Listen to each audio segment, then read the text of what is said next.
आलस वह मृत सागर है जो सभी सद्गुणों को लील लेता है। समय बचाने के लिए आपको आलस से बचना चाहिए। जब भी सामने कोई मुश्किल काम आता है तो आपके अंदर आलस आने लगता है और उस काम को आप टाल देते हैं। आलस का एक अहम कारण है वह जिसे अधिकांश लोग अनदेखा कर देते हैं, ज़रूरत से ज़्यादा भोजन करना। जब आप आवश्यकता से अधिक भोजन करते हैं तो आपके अंदर आलस आने लगता है।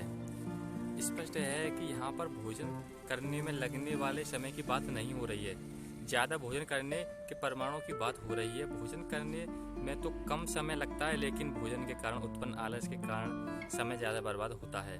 क्या आपने कभी देखा है कि दिन में खाना खाने के बाद विद्यार्थी को नींद के झोंके आने लगते हैं और रात को अगर डटकर खाना खा लें तो सीधे बिस्तर पर जाकर सोने की इच्छा होती है। आपने खुद महसूस किया होगा। किसी विवाह समारोह में भोजन करने के बाद आपको पेट भारी लगता है और जल्दी जल्दी सोने की लिए लगती है। क्या आपने कभी सोचा है कि हम सुबह सबसे अच्छी तरह काम क्यों कर सकते हैं?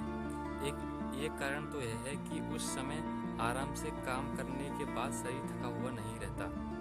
दूसरा कारण यह है कि सुबह ऑक्सीजन ज़्यादा रहती है और तीसरा कारण यह है कि उस वक्त हमारा पेट खाली रहता है। पेट खाली रहने से दिमाग तेज़ी से चलने लगता है।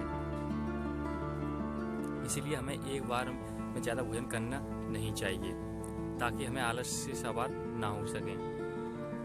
निरंतराल कम आहार ग्रहण करने पर स्वास्थ्य में अच्छा स्वास्थ्य माना जाता है। जब आप कम खाते हैं तो आपको आलस नहीं आता और आपकी ऊर्जा एक स्थिर रहती है। आलस के कारण इंसान अपने महत्वपूर्ण काम नहीं कर पाता, इसलिए अपनी ऊर्जा के स्तर को बनाए रखने के लिए आलस नमक महारोग से बचें। खाने के बाद कभी किसी को कम खाने पर अफसोस नहीं होता।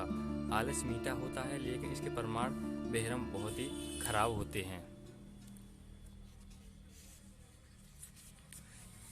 तो गाइस, तो हमने आज इस वीडियो में बताया आपको